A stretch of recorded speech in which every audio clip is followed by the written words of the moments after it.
శ్రీ మాత్రే నమః వారాహి దేవ్యై నమః. అందరికీ నమస్కారం అండి. అందరూ ఎలా ఉన్నారు? నేనైతే చాలా బాగున్నాను. మీ అందరూ కూడా బాగుండాలని వారాహి అమ్మని మనస్ఫూర్తిగా కోరుకుంటున్నానండి. మనం వారాహి అమ్మవారికి మంగళవారం, శుక్రవారం రోజుల్లో, అష్టమి తిథుల్లో, పౌర్ణమి, అమావాస్య రోజుల్లో విశేషమైన ఫలితం ఉంటుంది, ఎక్కువగా ఫలితం ఉంటుందని పూజలు చేస్తూ ఉంటాం. అలాంటిది ఇప్పుడు ఈ శ్రావణ మాసం మంగళవారం రోజున అమ్మవారికి ఇష్టమైన ఈ నామాన్ని కనుక మీరు జపించినట్లయితే ధనం అనేది విపరీతంగా వస్తూ ఉంటుంది. ధన ఆకర్షణ, రాబడి అనేది కూడా మన ఇంట్లోకి ఎక్కువగా వస్తుంది. దానికోసమైతే నేను మంత్రాన్ని చెప్పబోతున్నాను. ఇప్పుడు చెప్పబోయే మంత్రాన్ని ఎవరైనా సరే జపించవచ్చు. ఆడవారైనా మగవారైనా ఎవరైనా జపించవచ్చు. కాకపోతే మనం ఈ ఎప్పుడైనా శ్రావణ మాసం, కార్తీక మాసాల్లో తెల్లవారక ముందే ప్రతిరోజు కూడా బ్రహ్మముహూర్తంలోనే చేయాలండి. ఈ ప్రత్యేకమైన మాసాల్లో తెల్లవారక ముందే బ్రహ్మముహూర్తంలో పూజలు చేసినట్లయితే చాలా మంచి జరుగుతుందని మనకి అనాదిగా వస్తున్న ఆచారం అండి. అలాంటి టైంలో కనుక ఈ మంత్రాన్ని జపించగలిగితే చాలా మంచిది.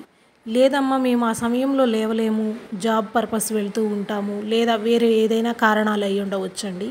అలాంటి వారు సాయంత్రం 7 గంటలు దాటిన తర్వాత నుంచి ఎప్పుడైనా కూడా ఈ మంత్రాన్ని 108 సార్లైనా 21 సార్లైనా జపించవచ్చు. మీ యొక్క పరిస్థితిని బట్టి జపించవచ్చు.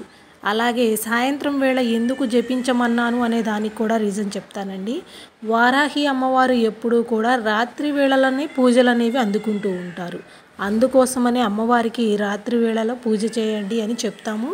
మంత్రాలు అనేవి కూడా మనం రాత్రి వేళల్లో జపించటం వలన అమ్మవారు ఫలితాన్ని ఎక్కువగా ఇస్తారనేది చెప్పడం జరిగింది. చాలామంది నాన్ వెజ్ తిన్నప్పుడు చెప్పకూడదా అంటున్నారు. కొన్ని మంత్రాలు అనేది జపించవచ్చండి. బీజాక్షరాలతో కూడుకున్నవి ఓం, శ్రీం, క్లీం అట్లా బీజాక్షరాలతో కూడుకున్న మంత్రాలని నాన్ వెజ్ తిన్నప్పుడు జపించకుండా ఉండటమే శ్రేయస్కరం అండి. లేదు అన్న వారికి మనం ఏమీ చెప్పలేము కదా. వీలైనంత వరకు నాన్ వెజ్ తినకుండా ఉన్నప్పుడు జపించండి. తిన్నవారైతే కనుక స్నానం ఆచరించిన తరువాత జపించండి. ఇంకా డేట్ టైంలో అనేది ఎప్పుడు ఏ దేవుళ్ళకి కూడా డేట్ టైంలో అనేది పూజలు చేయం కదండి. అందుకనే ఆ సమయంలో చేయవద్దు అంటే జపించవద్దు అని చెప్పటం జరిగింది. ఇవాళ మనకి శ్రావణ మాసంలో మొదటి మంగళవారం రోజున కనుక ఈ మంత్రాన్ని జపించారు అంటే ఆ వారాహి తల్లి వరాల జల్లులు కురిపిస్తుందండి మనకి. ఎందుకంటే అమ్మవారికి ఇష్టమైనది మంగళవారం, శుక్రవారం రోజుల్లో కాబట్టి ఇది ప్రథమ మంగళవారం రోజున, అలాగే మనకి మంచి రోజు కాబట్టి 8 అనేది కూడా అమ్మవారికి ఎంతో ఇష్టమైనది. ఇంతకుముందు వీడియోస్లో మనం చెప్పుకొని ఉన్నామండి.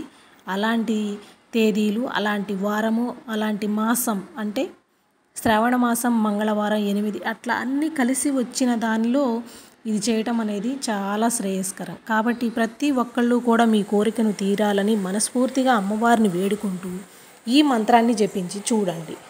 మీ యొక్క కోరికలు అనేవి ఖచ్చితంగా సిద్ధిస్తాయండి. అంత శక్తివంతమైన వారాహి అమ్మవారి ధన ఆకర్షణ మంత్రం, ధన రాబడి మంత్రం. ఆ మంత్రం వచ్చేసి ఓం క్లీం ధన ఆకర్షణ వారాహియే నమః. ఓం క్లీం ధన ఆకర్షణ వారాహియే నమః. విన్నారు కదండి మంత్రాన్ని. చాలా సింపుల్గా ఉంటుంది, చాలా తేలికగా చదవచ్చు అన్నమాట.